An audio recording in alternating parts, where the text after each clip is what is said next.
നമസ്കാരം. കൃഷ്ണാരി മിത്രത്തിലേക്ക് എല്ലാവർക്കും സ്വാഗതം. സവിതയാണ് കേട്ടോ. ശ്രീകൃഷ്ണ ഗോവിന്ദ ഹരേ മുരാരേ ഹേ നാഥ നാരായണ വാസുദേവ. ശ്രീകൃഷ്ണ ഗോവിന്ദ ഹരേ മുരാരേ ഹേ നാഥ നാരായണ വാസുദേവ. ശ്രീ ഗുരുവായൂരപ്പ ശരണന്മാരെ. ഇന്നത്തെ സത്സംഗത്തിലേക്ക്, ഇന്നത്തെ സ്പെഷ്യൽ എപ്പിസോഡിലേക്ക് എല്ലാവർക്കും സ്വാഗതം. ഇന്ന് എന്താണ് സ്പെഷ്യൽ എന്ന് ചോദിച്ചാൽ, ഒരുപാട് കാലമായിട്ട് എന്നോട് ചോദിക്കുന്നുണ്ട് എങ്ങനെയാണ് ഭജന ഇരിക്കേണ്ടതെന്ന്, ഭജന ഇരിക്കേണ്ട വിധിയെക്കുറിച്ച് പറയാനായിട്ട്. അപ്പോൾ ഞാൻ മുമ്പേ ചെയ്തിട്ടുള്ളത് തന്നെയാണ്. പക്ഷേ അപ്പോഴൊക്കെ ഞാൻ പ്രോമിസ് ചെയ്യാറുണ്ട് ചോദിക്കുന്നവരോട് ഒന്നും കൂടി പറയാമെന്ന്. പക്ഷേ നമ്മൾ ചെയ്യേണ്ടായിട്ടില്ല. അപ്പോൾ ഞാൻ വിചാരിച്ചു ഇപ്രാവശ്യം ഒന്നും കൂടെ ഭജന ഇരിക്കേണ്ട വിധിയെക്കുറിച്ച് പറയാമെന്ന് കേട്ടോ. അപ്പോൾ അതിന് മുമ്പായിട്ട് ഞാനിപ്പോൾ ഉച്ചപൂജ തൊഴുതു വരിക കേട്ടോ. ഉച്ചപൂജ കഴിഞ്ഞ് വന്ന ഉണ്ണികൃഷ്ണനെ കണ്ടിട്ട് വളരെ സന്തോഷപൂർവ്വം കണ്ടിട്ടാണ് വരുന്നത്. ചെറിയ കുഞ്ഞു ഉണ്ണികൃഷ്ണനാണ്. 2 കാലും പിണച്ച് വെച്ചിട്ടുണ്ട്. ഓടക്കുഴൽ ഊതാൻ പാകത്തിന് നിൽക്കുക എന്നാണ് തോന്നണേ. എനിക്ക് ഓടക്കുഴൽ അത്ര വ്യക്തമായിട്ട് കാണാൻ സാധിച്ചിട്ടില്ല. ഇങ്ങനെയാണ് കൈ പിടിച്ചിരിക്കുന്നത്, 2 കൈ ഇങ്ങനെയാണ് പിടിച്ചിരിക്കുന്നത്. സാധാരണ ഓടക്കുഴൽ ഊതുമ്പോൾ ഇങ്ങനെ പിടിക്കുന്ന ആ ഒരു ഭാവമൊന്നും ആയിരുന്നില്ല കേട്ടോ. ചെറിയ ഉണ്ണികൃഷ്ണൻ അല്ലെങ്കിൽ കുഞ്ഞു കുട്ടികളുടെ കയ്യിലൊക്കെ ഓടക്കുഴലൊക്കെ കിട്ടിയാൽ അവർ പിടിക്കുന്ന ഒരു സമ്പ്രദായം ഇല്ലേ, അങ്ങനെയാട്ടോ ഭഗവാൻ ഇന്ന് ഒരു ഓടക്കുഴൽ പിടിച്ചിരിക്കുന്നത്. അപ്പോൾ എന്തായാലും ആ ഉണ്ണികൃഷ്ണനെ തൊഴുത് നമസ്കരിച്ചുകൊണ്ടാണ് തുടങ്ങുന്നത്. എന്തെങ്കിലും തെറ്റ് വന്നു കഴിഞ്ഞാൽ നിങ്ങളെ ക്ഷമിക്കണം കേട്ടോ. അത് ഭജന ഇരിക്കേണ്ട വിധി പറയുന്നതിന് മുമ്പായിട്ട് ഞാൻ ഈ ഒരു പുസ്തകം, മംഗളസ്തോത്ര രത്നാവലി എന്നാട്ടോ ഇതിൻ്റെ പേര്, ശ്രീ ഗുരുവായൂരപ്പൻ ഭജന സമിതിയാണ് ഇത് പുറത്തിറക്കുന്നത്. ഈ ഒരു പുസ്തകത്തിനെ റെഫർ ചെയ്തുകൊണ്ടാട്ടോ ഞാനിത് പറയണത്. അപ്പോൾ ഇതിൽ പറഞ്ഞ രീതിയിലാണ് ഞാൻ നിങ്ങളോട് പറയണത്. ഇതിൽ പറഞ്ഞിരിക്കുന്നത് പലതരത്തിലുള്ള ഭജനത്തിനെ കുറിച്ചിട്ടാണ് കേട്ടോ. ഒന്നാമത്തെ രീതി സംവത്സര ഭജനാണ്. 1 വർഷക്കാലം ഭജന ഇരിക്കുന്ന ആളുകൾ. അപ്പോൾ 1 വർഷക്കാലമൊക്കെ ഭജന ഇരിക്കുന്ന ആളുകളുണ്ടോ എന്ന് ചോദിച്ചാൽ, 1 വർഷക്കാലം എന്ന് പറയുന്നത് ഈ റിട്ടയർമെൻറ്റ് ലൈഫൊക്കെ ഇവിടെ ഗുരുവായൂരപ്പൻ്റെ അടുത്ത് ആഘോഷമാക്കാം എന്ന് വിചാരിക്കുന്ന കുറച്ച് പേര്, ഇവിടെ ഫ്ലാറ്റൊക്കെ എടുത്ത് താമസിക്കുന്ന അങ്ങനെയുള്ള ആളുകളൊക്കെ എനിക്ക് പരിചയമുണ്ട് കേട്ടോ.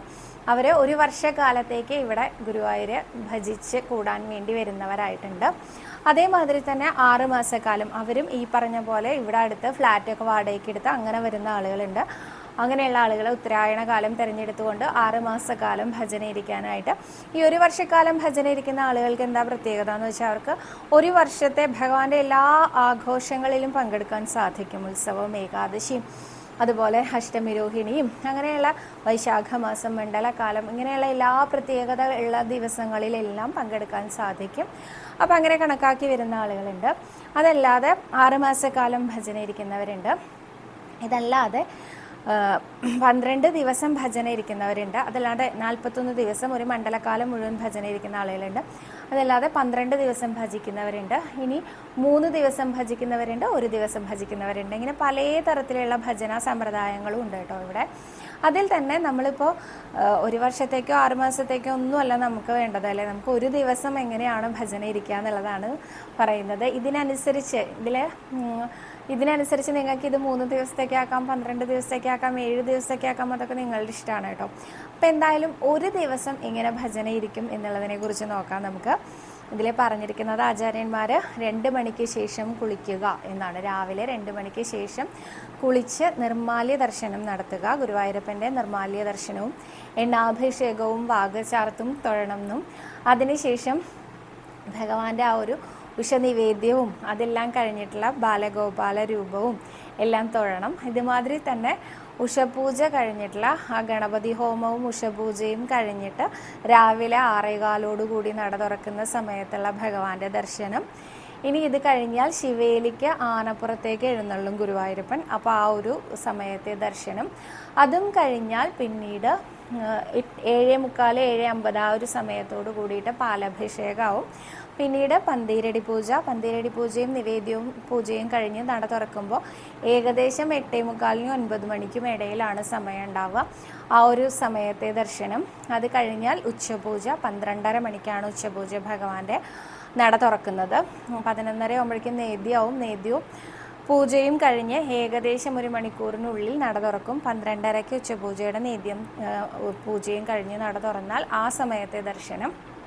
അത് കഴിഞ്ഞ് വൈകുന്നേരം 4:30 മണിക്ക് നട തുറക്കുമ്പോൾ ശിവേലിയാണ് ഗുരുവായൂരപ്പന്.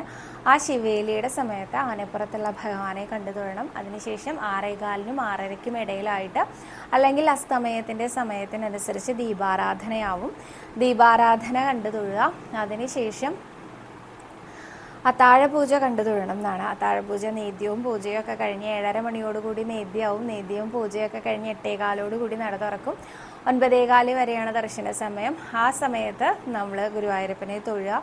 അതിനുശേഷം പുറത്തേക്കുള്ള എഴുന്നള്ളിപ്പാണ്. ഈ എഴുന്നള്ളിപ്പിൻ്റെ സമയത്ത് ആ വിളക്ക് മാടത്തിലെല്ലാം തിരി തെളിയുന്നതാണ്. അപ്പോൾ നമ്മുടെ കൈകൊണ്ടും ഒരു തിരി കൊളുത്തി കണ്ടു തൊഴുത് ആ ഒരു അത്താഴ ശിവേലി അതല്ലെങ്കിൽ വിളക്കെഴുന്നള്ളിപ്പ് കണ്ടു തൊഴുത് നമസ്കരിക്കുക. അതിനുശേഷം കൃഷ്ണനാട്ടംകളി നടക്കും.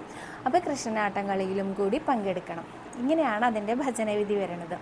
ഇനി ഈ ഒരു സമയത്ത് നിങ്ങളുടെ മനസ്സിൽ അനേകം സംശയങ്ങൾ തോന്നും. ഒന്നാമത്തെ സംശയം എന്താണെന്ന് വെച്ചാൽ, ഈ ഭജന ഇരിക്കുന്ന ആളുകൾക്ക് വേണ്ടി ഗുരുവായൂർ ദേവസ്വം എന്തെങ്കിലും സ്പെഷ്യലായിട്ട് അറേഞ്ച്മെൻറ്റ്സ് ചെയ്യുന്നുണ്ടോ എന്ന്.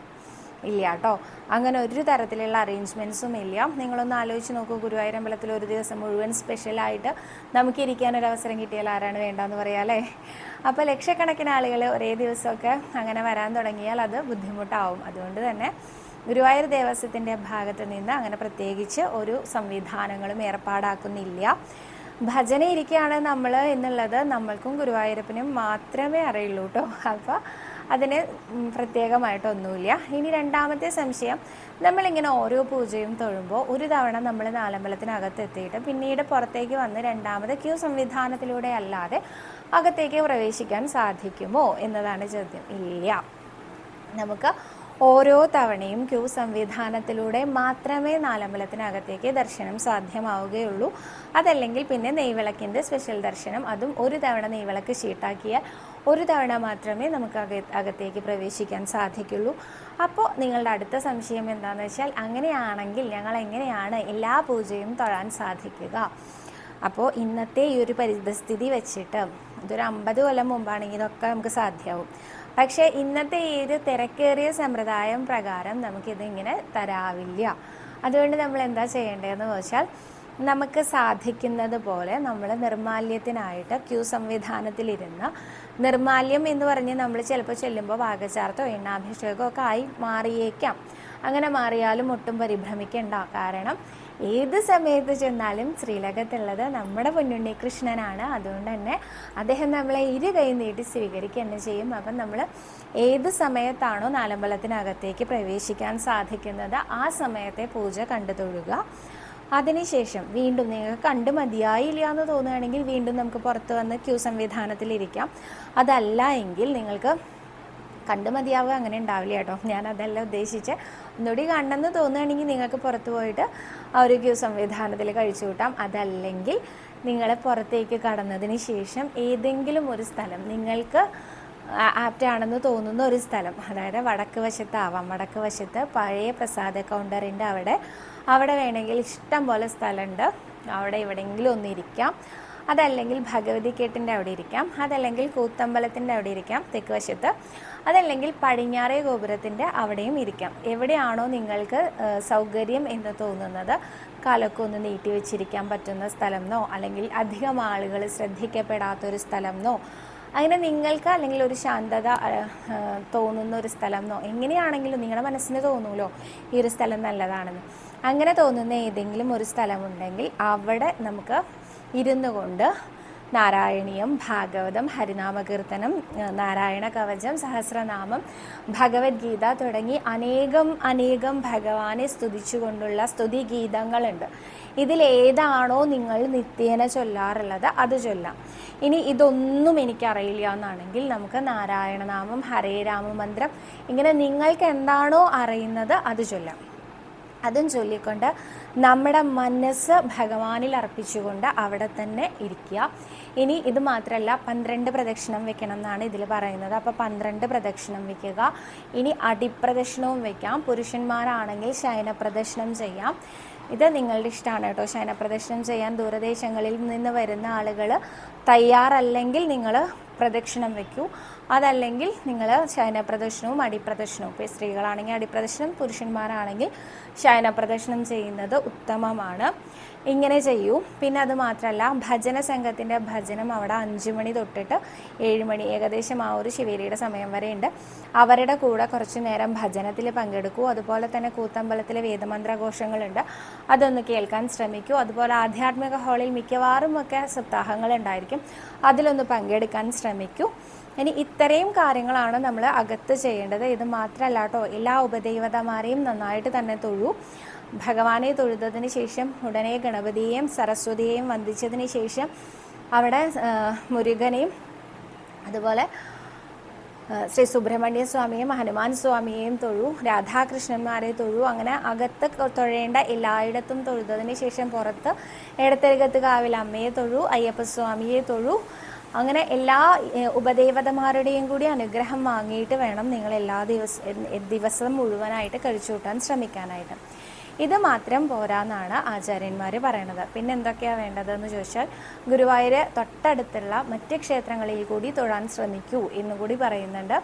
ആദ്യം നമ്മുടെ മേൽപ്പത്തൂർ ഓഡിറ്റോറിയത്തിൻ്റെ പുറകുവശത്തായിട്ട് കാര്യാലയ ഗണപതി ഉണ്ട്, കാര്യസിദ്ധി ഗണപതി എന്നും കൂടി അറിയപ്പെടും. ഗണപതിയെ തൊഴുതോളൂ. അതിനുശേഷം മമ്മിയൂർ അമ്പലത്തിൽ പോയി മമ്മിയൂർ മഹാദേവ ക്ഷേത്രത്തിൽ പോയി മഹാദേവനെ കണ്ട് നമസ്കരിച്ചോളൂ. അതിനുശേഷം പാർത്ഥസാരഥി അമ്പലമുണ്ട് ഇവിടെ കിഴക്ക് വശത്തായിട്ട്, കുന്തിദേവി വെച്ച് ആരാധിച്ചിരുന്ന വിഗ്രഹമാണ് എന്ന് പറയപ്പെടുന്ന പാർത്ഥസാരഥി അമ്പലത്തിൽ പോയിട്ട് ഗുരുവായൂരപ്പനെ കണ്ടു തൊഴുതോളൂ.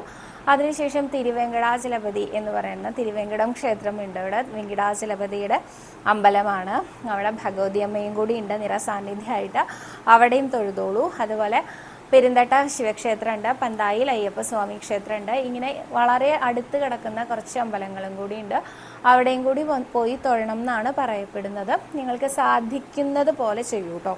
ഈ അമ്പലങ്ങളിലും കൂടി തൊഴാൻ ശ്രദ്ധിക്കൂ. അപ്പോൾ ഒരു ചോദ്യം വരാം, ഈ അമ്പലങ്ങളിലൊക്കെ ഞങ്ങൾ പോകുന്ന സമയത്ത് ഞങ്ങൾ ഗുരുവായൂർ അമ്പലത്തിലല്ലല്ലോ എന്ന്. എന്തായാലും മമ്മിയൂരപ്പനെ തൊഴണം, അത് സ്കിപ്പ് ചെയ്യാതെ ചെയ്യേണ്ട കാര്യമാണ്. അത് അവിടെ തന്നെ എഴുതി വെച്ചിട്ടുണ്ട്, ഗുരുവായൂർ അമ്പലത്തിൽ തന്നെ എഴുതി വെച്ചിട്ടുണ്ട്. അപ്പം അതുകൊണ്ട് തന്നെ മമ്മിയൂർ അമ്പലത്തിൽ എന്തായാലും പോവുക. ബാക്കി ക്ഷേത്രങ്ങളിൽ സാധിക്കുന്ന പോലെ നിങ്ങൾ പോയി തൊഴുതിട്ട് വരൂ എന്നാണ് പറയാനുള്ളത്. ഇനി അടുത്ത ഒരു സംശയം വരാൻ പോകുന്നത്, ഭക്ഷണ ക്രമീകരണം എങ്ങനെയാണ് വേണ്ടത്? ഇതൊരു വ്രതമാണല്ലോ, അപ്പോൾ എന്താ ചെയ്യേണ്ടത് എന്നാണ് ചോദിക്കുക. അതിനുള്ള ഉത്തരം എന്താണെന്ന് വെച്ചാൽ, കഴിവതും ഭഗവാന്റെ പ്രസാദങ്ങൾ സ്വീകരിക്കാൻ നോക്കുക. അപ്പോൾ രാവിലെ മലര് നിവേദ്യം കഴിഞ്ഞാൽ മലര് പ്രസാദമായിട്ട് കിട്ടും, ആ മലരും പഴവും കൂടി നമുക്ക് കഴിക്കാം. പിന്നെ അതിനുശേഷം വെള്ള നിവേദ്യം ഷീട്ടാക്കുകയാണെങ്കിൽ നമുക്ക് ചോറ് കിട്ടും, ആ ഒരു വെള്ള നിവേദ്യ ചോറ് കിട്ടും. പാൽപ്പായസവും പായസവും ഒക്കെ നമ്മൾ അതാത് സമയത്ത് ഷീട്ടാക്കി വാങ്ങുകയാണെങ്കിൽ ഭഗവാന്റെ പ്രസാദങ്ങൾ കഴിച്ചുകൊണ്ട് തന്നെ നമുക്ക് ഈ ഒരു വ്രതം പൂർത്തീകരിക്കാൻ സാധിക്കും. ഇനി ഈ ഒരു കാലക്രമത്തിൽ അനേകം അസുഖങ്ങളുള്ള ആളുകൾക്ക് നിത്യജീവിതത്തിൽ ഒഴിവാക്കാൻ പറ്റാത്ത കുറേ അസുഖങ്ങൾ ഉണ്ടാവുമല്ലോ. അത് ഉള്ള ആളുകളാണെങ്കിൽ, ഇപ്പോൾ ഷുഗറോ പ്രഷറോ അങ്ങനെയുള്ള ആളുകളാണെങ്കിൽ ഇങ്ങനെയുള്ള കാര്യങ്ങളിൽ വളരെയധികം നിഷ്ഠ ശ്രദ്ധിക്കാൻ പറ്റില്ല. കാരണം അങ്ങനെ ആവുമ്പോൾ നമുക്കൊക്കെ തലകറക്കോ അങ്ങനെ എന്തെങ്കിലുമൊക്കെ വന്നാൽ നമുക്ക് ഇടയ്ക്ക് വെച്ച് ബ്രേക്കായി പോകുന്നതിനേക്കാളും നല്ലത് നിങ്ങളുടെ ആരോഗ്യവും കൂടി കണക്കിലെടുത്ത് അതാത് സമയത്ത് അടുത്തുള്ള ഏതെങ്കിലും ഒരു ഭക്ഷണശാലയിൽ നിന്ന് ഭക്ഷണം കഴിക്കുന്നതുകൊണ്ട് വിരോധമില്ല. ഇനി അതല്ലെങ്കിൽ പ്രസാദൂട്ടുണ്ട്, 3 നേരവും ഗുരുവായൂരപ്പൻ്റെ പ്രസാദൂട്ടുണ്ട്. രാവിലെ ബ്രേക്ക്ഫാസ്റ്റ് ഉണ്ട്, ഉച്ചയ്ക്ക് ലഞ്ച് ഉണ്ട്, വൈകുന്നേരം അത്താഴവും ഉണ്ട് കേട്ടോ. അപ്പോൾ ഈ ഒരു ഭക്ഷണം വേണമെങ്കിൽ നമ്മൾ പ്രസാദൂട്ടിന് അവിടെ പോയി ക്യൂവിൽ നിന്ന് പ്രസാദൂട്ട് കഴിച്ചാലും മതി. അപ്പോഴും നിങ്ങൾക്ക് സംശയം വരാം, നമ്മൾ ഭജന ഇരിക്കുന്ന സമയത്ത് നമുക്ക് പ്രസാദൂട്ടിന് സ്പെഷ്യൽ ക്യൂ ഉണ്ടോ? ഇല്ല. ഭജന ഇരിക്കുന്ന സമയത്തും നമ്മൾ സാധാരണ ക്യൂ സംവിധാനത്തിലൂടെ വേണം അകത്തേക്ക് ആ ഒരു പ്രസാദൂട്ടിലേക്ക് പ്രവേശിക്കാനായിട്ട്. അപ്പം നിങ്ങൾക്ക് സാധാരണ വരാവുന്ന എല്ലാ ചോദ്യങ്ങളും ഞാൻ കവർ ചെയ്തു എന്നാണ് എൻ്റെ ഒരു വിശ്വാസം.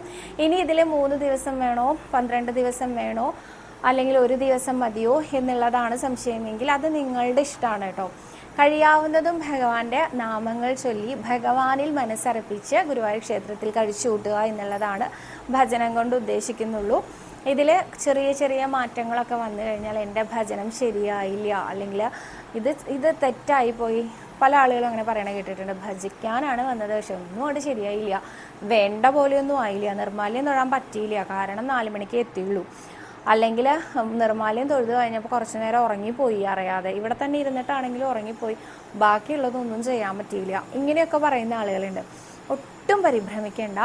ഉള്ള സമയം മുഴുവൻ നമ്മൾ ഗുരുവായൂരപ്പനിൽ ഭക്തിപൂർവ്വം സ്മരിച്ചുകൊണ്ടിരിക്കുക എന്നുള്ളത് മാത്രമേ ഈ ഒരു ഭജന ഇരിക്കുന്നത് കൊണ്ട് ഉദ്ദേശിക്കുന്നുള്ളൂ കേട്ടോ. വേറെ ഒന്നും നമ്മൾ ഉദ്ദേശിക്കുന്നില്ല. അതുകൊണ്ട് തന്നെ അങ്ങനെ എന്തെങ്കിലും ചെറിയ ചെറിയ ബുദ്ധിമുട്ടുകൾ വന്നാലും ആരും പരിഭ്രമിക്കേണ്ട.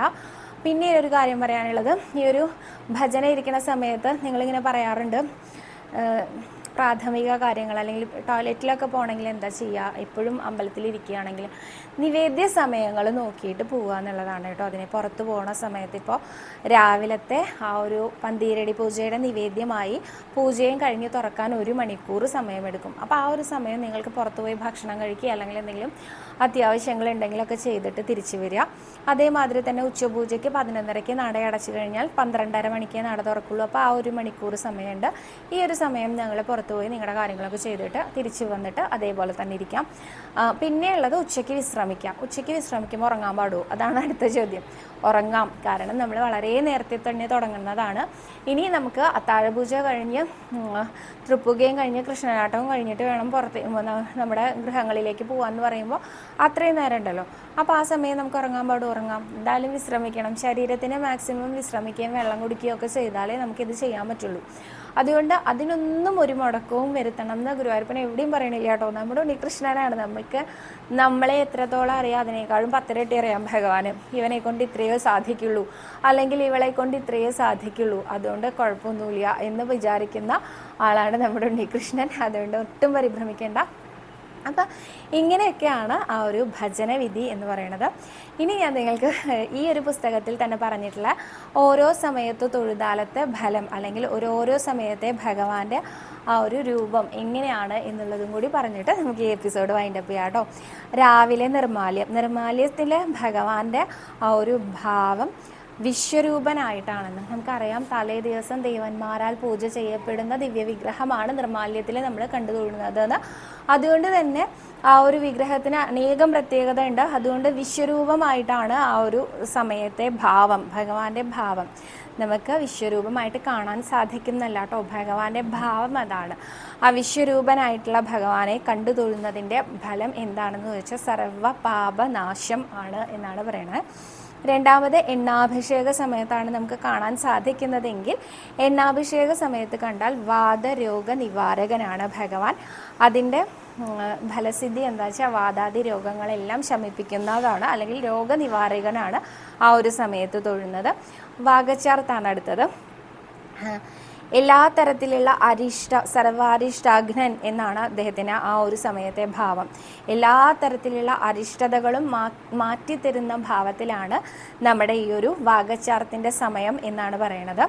ഇനി അടുത്തത് ശംഖാഭിഷേകം എന്നാണ് പറയുന്നത്. ശംഖാഭിഷേകം കാണുമ്പോൾ കൽമഷനാശൻ എന്നാണ് പറയുന്നത്. കൽമഷനാശനാണ്, അതായത് കൽമഷം എന്ന് പറഞ്ഞാൽ നമ്മുടെ ദുഃഖങ്ങൾ, എന്തെങ്കിലും ബുദ്ധിമുട്ടുകൾ, ആ ഒരു സമയത്തെ ഭാവം കൽമഷനാശനാണ് എന്ന് പറഞ്ഞാൽ ധനധാന്യ അഭിവൃദ്ധി എല്ലാം ലഭിക്കാനായിട്ട് നമുക്ക് ശംഖാഭിഷേകം തൊഴുന്നത് നല്ലതാണെന്ന് പറയും കേട്ടോ. ഇനി അടുത്തത് ബാലഗോപാല ദർശനം.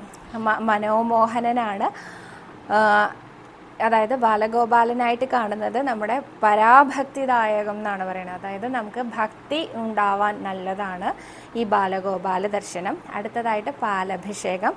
പാലഭിഷേകത്തിൻ്റെ സമയത്ത് ഗോവിന്ദമൂർത്തിയാണ്. നമുക്ക് പാലഭിഷേകത്തിൻ്റെ സമയത്ത് ഗോവിന്ദ ഗോവിന്ദ എന്ന് ചൊല്ലിയിട്ടാണ് നമ്മൾ ഭഗവാനെ അനുസ്മരിക്കേണ്ടത്. ഗോവിന്ദ ഗോവിന്ദ എന്ന് ചൊല്ലുന്നത് എന്തുകൊണ്ടാണെന്ന് വെച്ചാൽ കാമധേനു അവരുടെ ഗോക്കളുടെ ഈശ്വരനായിട്ട് ഭഗവാനെ തിരഞ്ഞെടുത്ത സമയം ഗോവിന്ദ പട്ടാഭിഷേകത്തിനെ അനുസ്മരിച്ചുകൊണ്ട് പാലഭിഷേക സമയത്ത് ഗോവിന്ദ ഗോവിന്ദ എന്നാണ് നമ്മൾ ചൊല്ലേണ്ടത്. അപ്പോൾ സർവ്വരക്ഷകനാണ് പാലഭിഷേകം കണ്ടു തൊഴുന്ന സമയത്തെ ഭഗവാന്റെ ഭാവം, അല്ലെങ്കിൽ അതിൻ്റെ ഫലസിദ്ധി എന്ന് പറയുന്നത് സർവ്വരക്ഷകനായിട്ട് ഭഗവാൻ ഉണ്ടാവും എന്നുള്ളതാണ്. അടുത്തത് നവകാഭിഷേകം. നവകാഭിഷേക സമയത്ത് പരബ്രഹ്മരൂപിയാണ്. പരബ്രഹ്മരൂപി നമ്മളുടെ മനസ്സിനെ നല്ലോണം സംശുദ്ധീകരിക്കുന്നു എന്നാണ് അതിൻ്റെ അർത്ഥം. അടുത്തത് പന്തീരടി പൂജ. പന്തീരടി പൂജയ്ക്ക് ശുദ്ധ സത്വരൂപി, അതായത് നേത്രാദി രോഗ നിവാരകനാണ് പന്തീരടി പൂജ. പാലഭിഷേകം ചീട്ടാക്കുകയും പന്തീരടി പൂജ തൊഴുകയും ചെയ്യുന്നത് നേത്രരോഗങ്ങൾക്ക് നല്ലതാണെന്ന് ഞാൻ പറയാറുണ്ടായിരുന്നു. അപ്പോൾ അതൊക്കെ ഈ പുസ്തകം റെഫർ ചെയ്തിട്ടാണ് കേട്ടോ. നേത്രരോഗ നിവാരകനാണ് പന്തീരടി പൂജ സമയത്തെ ഭഗവാന്റെ ഭാവം എന്ന് പറയുന്നത്. ശുദ്ധ സത്വരൂപി നേത്രരോഗങ്ങൾ ശമിപ്പിക്കാനാണ് ആ ഒരു സമയം നമ്മൾ തൊഴാറുള്ളത്. അടുത്തത് ഉച്ചപൂജ. ഉച്ചപൂജയുടെ സമയത്ത് സർവാഭീഷ്ട പ്രദായകനായിട്ടാണ് ഗുരുവായൂരപ്പൻ്റെ ഭാവമുള്ളത്. തൊഴുന്നത് നാശകമായി വരും. അതായത് നമുക്ക് എല്ലാ തരത്തിലുള്ള ദുഃഖങ്ങളും നശിപ്പിക്കാനാണ് ഉച്ചപൂജ തൊഴുന്നത് എന്നാണ് പറയുന്നത്. അടുത്തത് ശിവേലി ദർശനം. ഉച്ചപൂജ കഴിഞ്ഞിട്ട് വൈകുന്നേരം നട തുറക്കുന്ന സമയത്ത് ശിവേലിയുണ്ട്. ആ ശിവേലിയുടെ സമയത്ത് ശിവേലി ദർശനം നടത്തുന്നത് മഹാപ്രഭുവിനെ ആണ് നമ്മൾ വണങ്ങുന്നത്. മഹാപ്രഭു ആയിട്ടുള്ള ഭഗവാനെ സർവ അഘഹാരം, അതായത് നമ്മളുടെ എല്ലാ ദുഃഖങ്ങളും ഇല്ലാതാക്കുന്നതാണ് ശിവേലി തൊഴുന്നത് എന്നാണ് പറയുന്നത്. ശ്രീഭൂതബലി. ശിവേലി അല്ലാത്ത ദിവസങ്ങളിൽ ശ്രീഭൂതബലി ഉണ്ടാവാറുണ്ട്. ശ്രീഭൂതബലി തൊഴുന്നത് സർവേശ്വരനാണ്. സന്താന ലാഭത്തിന് വളരെ നല്ലതാണ്, അല്ലെങ്കിൽ സന്താനങ്ങളുടെ അഭിവൃദ്ധിക്ക് നല്ലതാണ് എന്ന് പറയാറുണ്ട് കേട്ടോ. അടുത്തത് സായന്തന ദർശനം. സായന്തന ദർശനം എന്ന് പറഞ്ഞാൽ വൈകുന്നേരത്തെ ആ ഒരു ദർശനം മംഗളരൂപിയാണ്. അപ്പോൾ ഭഗവാന്റെ ഭാവം മംഗളരൂപിയാണ്, സർവമംഗളദായകനാണ്. ആ സമയത്ത് നമ്മുടെ ഉണ്ണികൃഷ്ണൻ എന്നാണ് പറയുന്നത്. പിന്നെ ദീപാരാധനയുടെ സമയത്ത് മോഹന രൂപനാണ് ഭഗവാൻ, അല്ലെങ്കിൽ ആ ഭാവമാണ് ഭഗവാന്. അത് ദാമ്പത്യ മംഗല്യ പ്രാപ്തിക്ക്, ദാമ്പത്യ കലഹങ്ങളൊക്കെ മാറാനും നല്ല ദാമ്പത്യം ഉണ്ടാവാൻ മംഗല്യ പ്രാപ്തിക്കും ഒക്കെ നല്ലതാണ് ദീപാരാധന തൊഴുന്നത്. അത്താഴപൂജ. അത്താഴപൂജ സമയത്ത് തൊഴുന്നത് ബ്രഹ്മാണ്ഡ നായകനെയാണ് നമ്മൾ. ആ ഒരു ഭാവമാണ് ഗുരുവായൂരപ്പന്. അപ്പോൾ ഉദര രോഗാദി നിവർത്തി, അതാണ് ആ ഒരു അത്താഴപൂജ തൊഴുന്നത് കൊണ്ട് ഉദ്ദേശിക്കുന്നത്. ഉദര രോഗങ്ങളെല്ലാം ശമിപ്പിക്കുക എന്നുള്ളതാണ്. ഇനി തൃപ്പുക ദർശനം. തൃപ്പുകയുടെ സമയത്ത് തൊഴുന്നത് അഖിലപ്രദൻ എന്നാണ് പറയുന്നത്. മോക്ഷപ്രാപ്തിക്ക് വേണ്ടിയിട്ടാണ് നമ്മൾ തൃപ്പുക തൊഴുന്നത് എന്നാണ് പറയുന്നത്. അപ്പോൾ ഇത്രയും ദർശനത്തിൻ്റെ മഹാത്മ്യവും കൂടി അറിഞ്ഞു വെച്ചോളൂ. ഇതിലേത് സമയത്ത് തൊഴുതാലും നമുക്ക് നല്ലതാണ് അല്ലേ. അപ്പോൾ ഇങ്ങനെയാണ് ഗുരുവായൂരമ്പലത്തിലെ ഒരു ദിവസത്തെ ഒരു ഭജന സമ്പ്രദായവും. ഇതിനനുസരിച്ച് നിങ്ങൾ ക്രമീകരിച്ചോളൂ. ചെറിയ ചെറിയ മാറ്റങ്ങൾ അങ്ങോട്ടോ ഇങ്ങോട്ടോ ഒക്കെ വന്നാലും ഒരു കുഴപ്പമില്ല, ഒരു വിരോധവും ഇല്ല. നമ്മുടെ ഉണ്ണികൃഷ്ണനാണ്. അപ്പോൾ എല്ലാവർക്കും ഭജന ഇരിക്കാൻ സാധിക്കട്ടെ. ഒരു ദിവസമെങ്കിലും നിങ്ങളുടെ ജീവിതത്തിൽ ശ്രീ ഗുരുവായൂരപ്പനോടൊപ്പം ചിലവഴിക്കാൻ നിങ്ങൾക്ക് ഓരോരുത്തർക്കും സാധിക്കട്ടെ. ഗുരുവായൂരപ്പൻ അതിനെ അനുഗ്രഹിക്കട്ടെ എന്ന് പ്രാർത്ഥിച്ചുകൊണ്ട് സർവരോഗനാശന, സർവദുഃഖ വിനാശന, സർവസൗഖ്യപ്രദായക ശ്രീ ഗുരുവായൂരപ്പ ശരണം. ഹരേ.